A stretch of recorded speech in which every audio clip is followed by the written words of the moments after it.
Hello and welcome to Pop Culture Commander.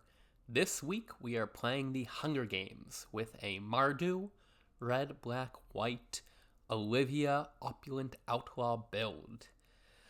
Olivia is in the right colors for the revolution and tyranny that we're trying to show, and also a little flavorful with creatures getting paid for dealing damage, but the main flavor of this deck ranges across the books to the games to the capital.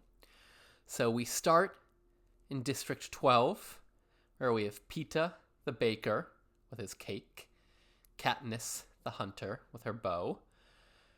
But a villager must be sacrificed, and Katniss volunteers as tribute. Katniss is the girl on fire. She is quite literally the girl on fire, but I think she's represented in a couple of different ways. Not only is she the girl on fire Chandra, but she also is a leader of the rebellion and slayer, killer of presidents, and hero of light. She rallies her troops behind her, hero of Precinct 1. She is the focal point, but at the end of the day, she still is an archer. So Katniss is sent to the capital, and the capital is a tough place. The capital is filled with cruel celebrants and people who take sadistic pleasure at the suffering of the tributes. There's a whole sub-theme. If this deck had a theme that is not flavor, but rather gameplay, it would be aristocrats, of pinging the opponent when your creatures die. Our imperious oligarchs and our people who are just there to see the world burn. And the games itself is a theater of horrors, even as the aristocrats of the capital revel in their riches and wealth compared to the other districts. You also notice I have 3 Praetors, the 3 Phyrexian Praetors of our colors, for 3 of the key capital figures. Seneca Crane, the game organizer, is Shieldred the Apocalypse. President Snow is, if nothing else, Ilish Norn, the Grand Cenobite. He makes every other creature that he doesn't control weaker. He is a tyrant, and he is snow, so he's white, and he's the reason we have a couple of snowlands, just a shout out. And then we have Urabrask, because not that he is 100% a mole in Magic the Gathering, but Plutarch Heavensby is on the side of the rebellion, is a little bit of a turncoat, and definitely is red. So a Praetor figure, but one who is not as in line with the other evils. Then we get to the games themselves, and a lot of stuff happens in the games. We have the tributes outfitted with their equipment that they have grabbed from the cornucopia. We have a lot of death. It is Meat Hook Massacre, Mutinous Massacre. There is carnage all around, and it's all entertainment for the capital. Mogus, God of Slaughter, Eros, God of Victory. It really feels like the Hunger Games epitomize slaughter for victory. There can only be one. Except when Katniss blows up the Hunger Games arena in Book 2. Everything is destroyed, and Katniss, as, somewhat of Kaya, has her wrath, and it is definitely a dramatic finale to that game. And we see the rebellion. We see the collective defiance of the other districts, this resurgence and their response to the evils of the capital, the heroic reinforcements coming in. They are no longer a captive audience, no longer the low districts who are spirited simulacrums, the far districts who are solemn simulacrums, but either way, robots forced to just absorb the games. No, they have taken control and they have a glorious finale. And you cannot have the girl on fire without the Mockingjay. And so why not have the bird on fire with Sunbird's invocation? We also round out our mana base with a lot of different city-themed lands. Katniss starts in District 12, but there's lands that are capital city and Imperial capital, and you kind of have to include those if you're portraying Pan Am, the Hunger Games. Arena of Glory and Raucous Theater, those are pretty good captures of the games themselves. Phyrexian Tower, Midgar City of Mako, Greater Ashen City. All these cities, great and terrible, are shades of the capital. So that's the deck. That's the flavor behind it. Now, let's go play some games. Okay, we're playing against 5-color shrines. And... oh, of course, the inevitable defeat my opponents will face. I think I'll mulligan this hand. I have enough ramp that I want to see them. Well, this hand is worse. Sad. Okay, guess we gotta keep it. Let's get rid of Finale of Glory. We can at least get Chromatic Lantern down and aim towards the Ruinous Ultimatum, killing all my opponent's permanents. Is Kai gonna have anything to target? Maybe. Kinda. Returns from your graveyard to the battlefield. Okay, so we'll put Cutthroat isn't. I mean, it's not good, but it is a 2-drop creature.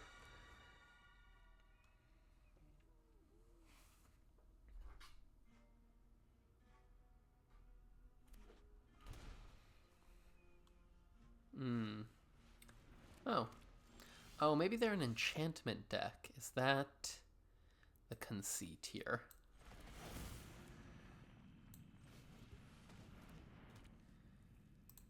Does Goshentai just say return target enchantment card? Yes. Okay, so it doesn't need to be shrines. They're just playing 5-color enchantments.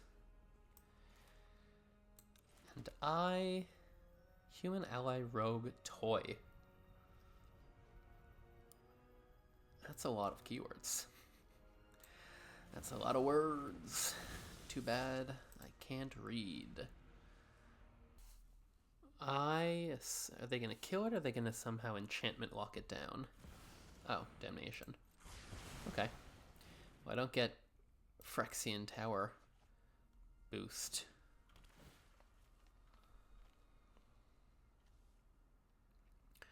Ruinous Ultimatum takes 7, I have 5. This girl is on fire. Judith. This girl is on fire. Guess we'll just get down the Warlord. Sagan. Then I can pump them next turn. Unless they deal with it.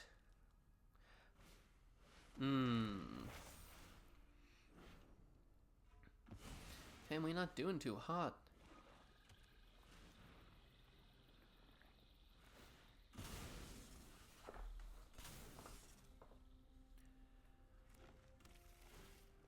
We not doing too hot.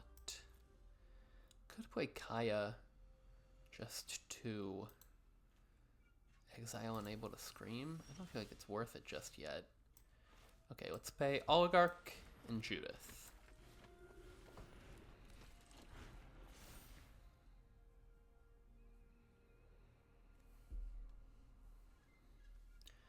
Clerk and Shaman, neither of those are outlaws.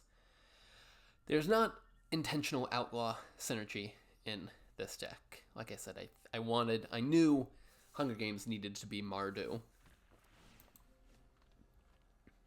And of the Mardu commanders, I thought Olivia was the closest to what we were going for. We being me. The royal we. Okay. Well, they're definitely doing a lot. Do they have a card for mana value 8? I don't think I want to know what it is. Attack with Oligarch. If they block, I get the Judith Ping. Great.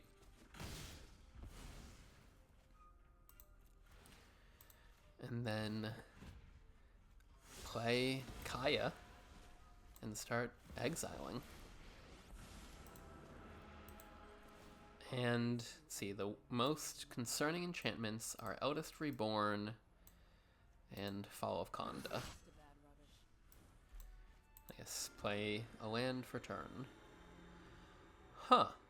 I can lock Thrain if I want to sacrifice my spirit. If they're going to wipe the board, that's good to know.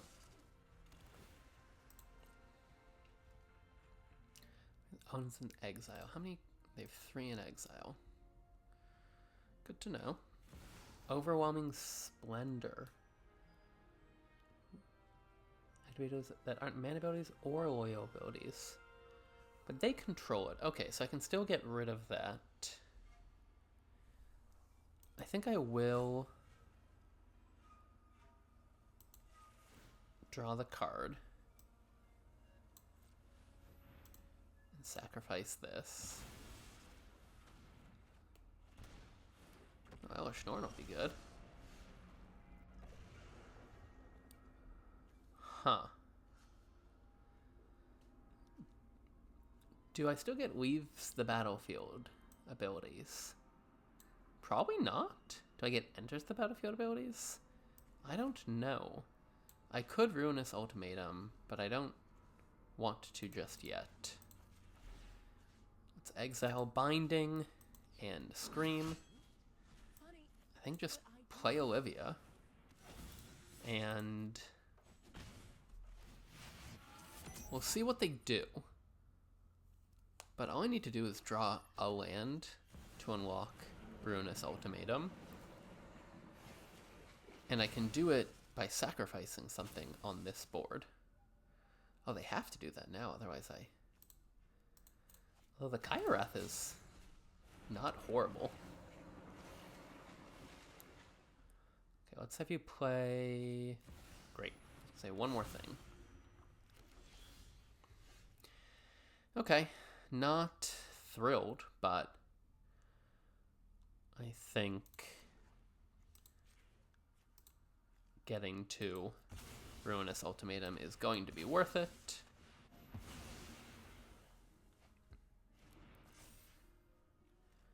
I can exile their Uro.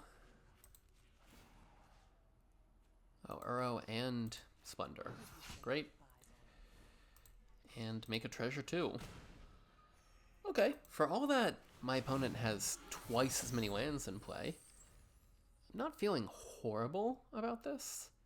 The unintentional exile hate from my early game Katniss, early book Katniss, I don't know. The flavor isn't perfect. Your player loses exile, I gain that much life. They have 12 in exile. Okay. 12's not nothing. How close am I to Elish Norning? Njorning. Not as close as I want to be, but maybe close enough. I just need to sacrifice my treasure. That's worth it.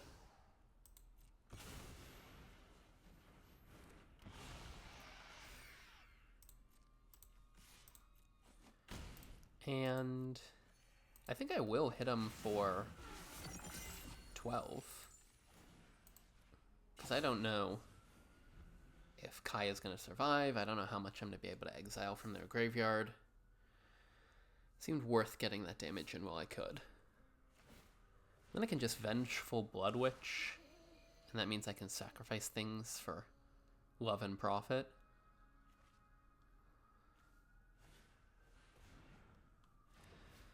Wow.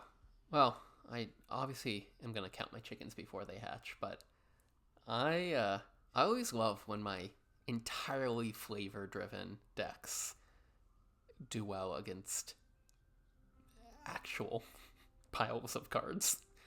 Like 5-color enchantments, shrines, that's a real deck.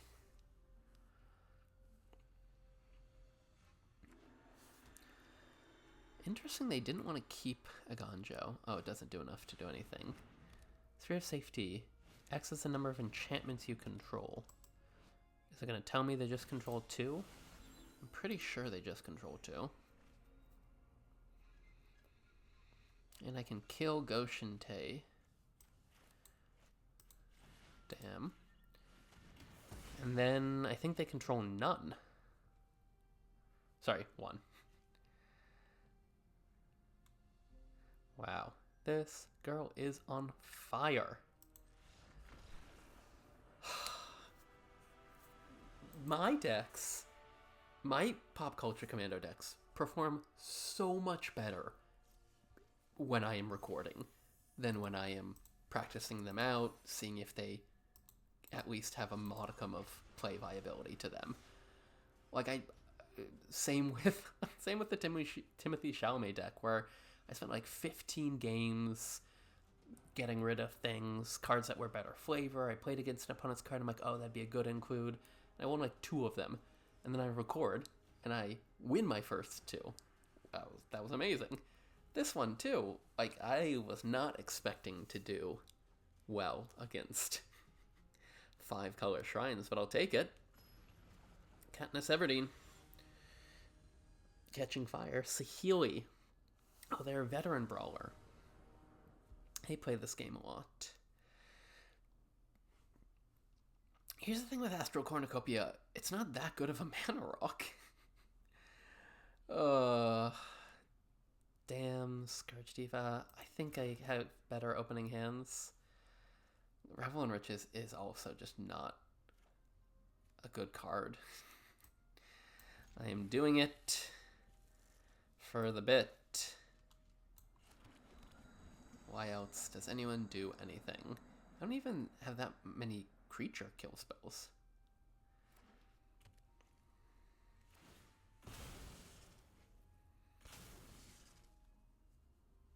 Rakdos joins up, bringing other legendary creatures. It's kind of like all the tributes teaming up. 75th and the Quarter Quell, everyone coming back into the fold. And or you can just make up anything if you believe hard enough.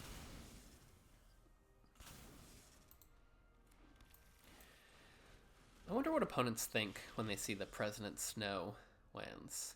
Do they think I have any actual synergy that is snow related? I tried. I looked, but could not get any snow synergy going in a deck. Well, Mox Opal is obviously good with Saheeli. No further questions, Your Honor. Signet, Embreth. Do I play Theater? I'm gonna have 5 mana. They immediately get... Oh my god. Oh, sorry, I thought they had another Mox Opal. They're not gonna attack, obviously. Okay, I'm gonna stick at 4 mana and play Olivia. I think that's the move.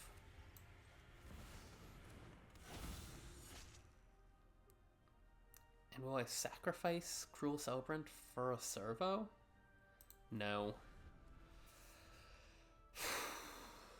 This also feels like a tuned deck. Oh, interesting. Flip Planeswalker for Ral. Cheaper instants and sorceries. Stock up.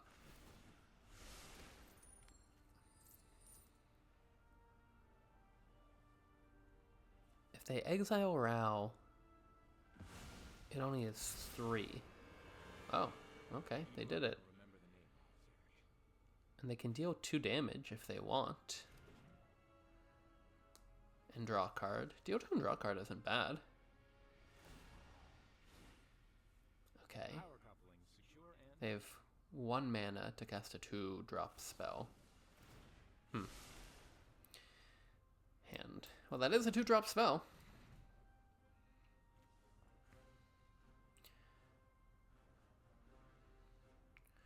Kind of cool.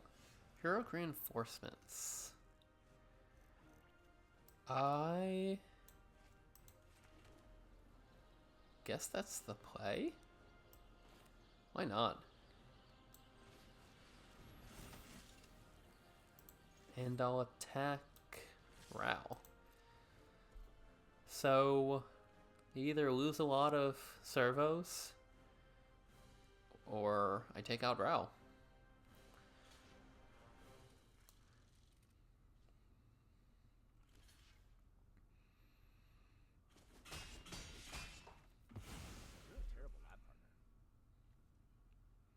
That's Arc 0. Nope. Oh, to have good cards in your deck that synergize well with your commander. What's this one? Whenever you cast a non-creature spell, you get dragons. Okay, assume they're not gonna Ral ping these for 2. Supercharged and super ready. Oh, does it become... Oh, artifact or creature you control. Well, big if they... Is it non-creature? Brother. A lot just happened. Exile or sacrifice? Exile, so no Revel in Riches value. Chandra to shoot down the Maniform Hellkite.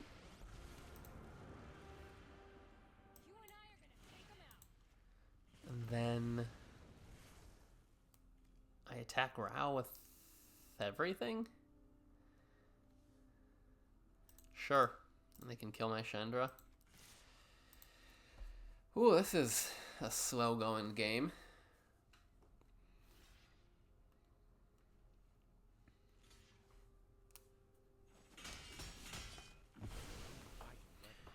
Okay, what do I need? A land. Land to start with would be helpful. Land to start with would be helpful, and then... Ooh. Does this just do creatures? Yes. It's going to deal 4x damage? Wait, I think I'm dead. No! Oh. That didn't have haste. I was excited for the opponent. Yeah, devils and devils again. So you'll kill me. They can kill me with Rao right now. Yep. 8 damage. Okay. Opponent had a cool is a deck. Let's go one more. Again, just getting my baseline for these Pop Culture Commander videos is if I can get 1 win, I've exceeded the minimum expectation. I'm happy with that. It would be nice to get a second out of this. Prototype X8, ugh. Prototype X8 annoys me. Everyone has the same list, too. You go first? Sure. Ooh, actually, exiling target player's graveyard is weirdly good against this opponent. Am I going to keep a Jugabot in hand? Yes. Yes, I am. I mean, it feels weird to intentionally miss a land drop, but being able to exile their graveyard is huge game. Everyone plays the whatever thing, Ripples of Undeath. They're just going to fill their graveyard as much as possible. And I don't even need to miss a land drop. Oh, what a night. Late December, back in 63. I was ready to have this be a sad, pitiful 2-minute last game, but Jugabot gives me a chance. Mill a card, Exile creature card, draw a card. Okay. And they missed a land drop.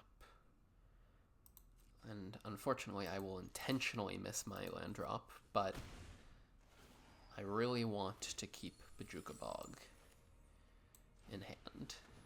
Let's go Theater of Horrors and I guess the Blood Witch. Why not? It is a warlock. It unintentionally is an outlaw. Exile creature, draw card. Oh! Okay. That's a win. It doesn't really feel like a good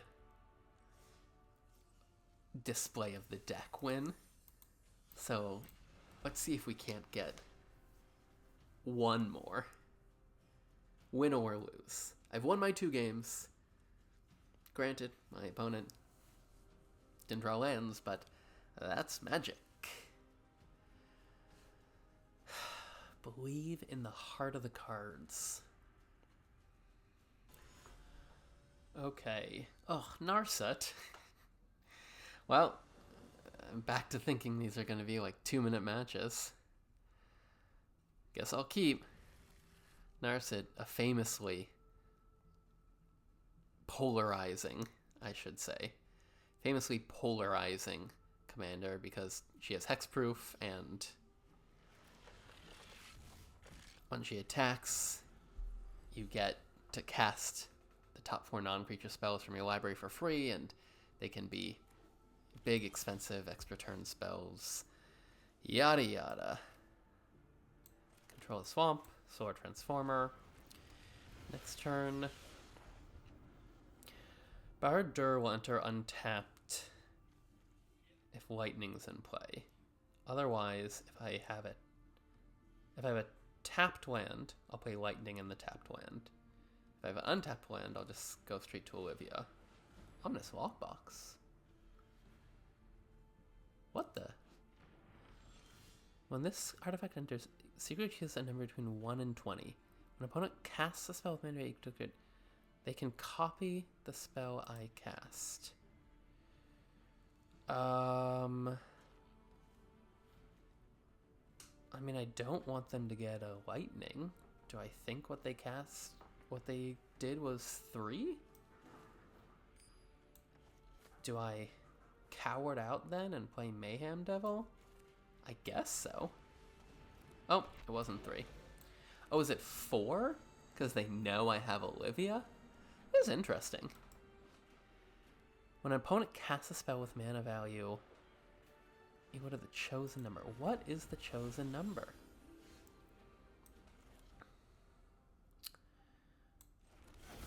I'm just going to attack normally, and then we will find out the hard way. Yep, it was 4. Okay. Interesting. I mean, kind of cool commander tech.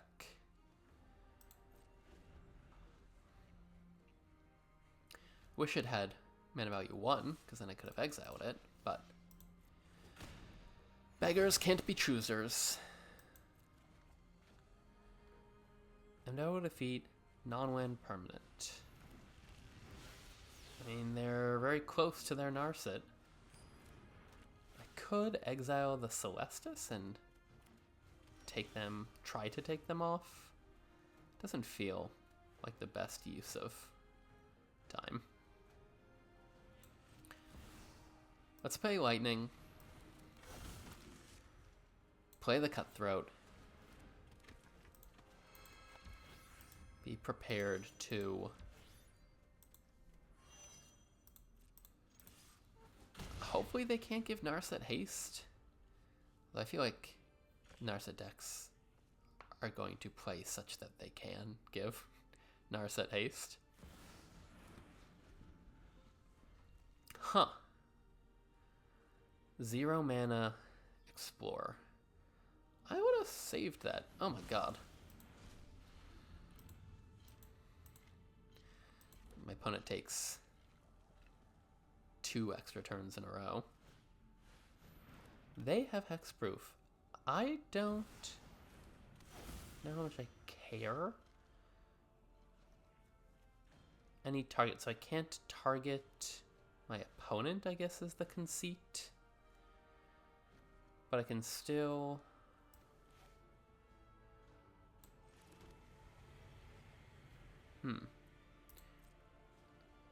They have hexproof, and I need to pay 2 for each creature I control that attacks them. So I think I will do lightning. I'll pay 4.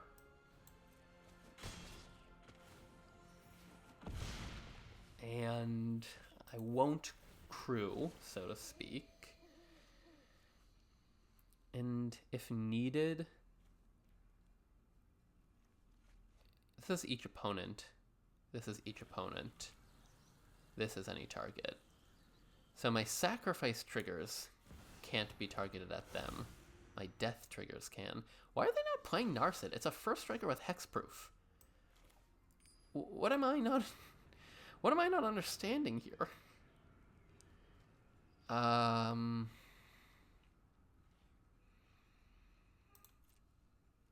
Okay, let's attack with the crew.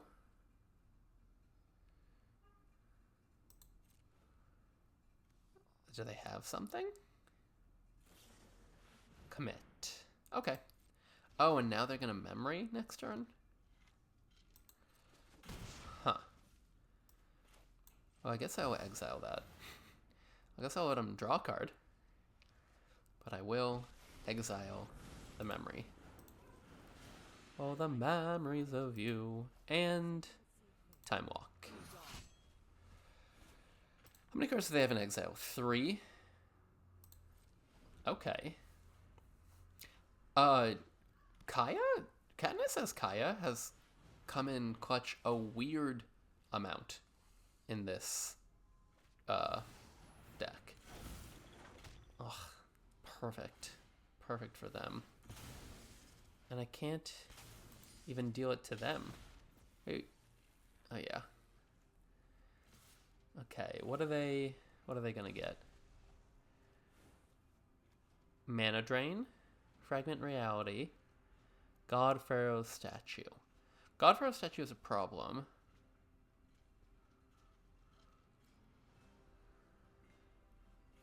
But it's the only problem. I assume they're going to Fragment Reality, yeah, Mayhem Devil. And I get Sadistic Pilgrim. Okay, do I want to exile their statue or the Ghostly Prison? I do not know. There's nothing that costs 1 or less. So I just am going to exile from their graveyard. I'm going to exile card types this time. I can't target them with that.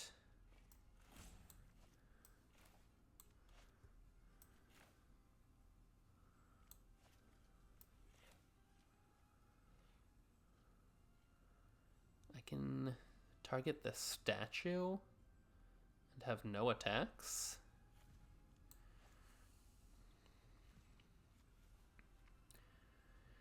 I can play Cruel Celebrant. Huh. This is frustrating. Do I target Wayland of Sanctity so that next turn I can hit them? I think I do. And I can stop them from drawing a card. And I won't attack. And they have 8 cards in exile. So theoretically, Kaya Ultimate is how I'm going to win this game. This is kind of exciting. Kaya Ultimate has never been so good. Discover 5. Yeah, this is why no one likes a Narset deck. They just do boring stuff. I mean, I think I won. Well, depends on what they discover. As long as they can't kill Narset. I think I won. They don't have hexproof anymore. Destroy all tapped or untapped creatures. Doesn't matter. Oh my god. This girl is on fire. I mean, I wish they'd let me ultimate it, but wow. Okay. Well, for all that I thought that the real emblem of the game or of the deck was Chandra. Where's our team? I really thought Chandra, as the girl on fire, was gonna be the queen, but wow. Kaya the Usurper. We usurped the capital's control. That was sweet. Anyways, thank you for watching. Like, subscribe, comment what other pop culture you think I should make a commander deck for, and I'll link the deck list in the description below. See ya!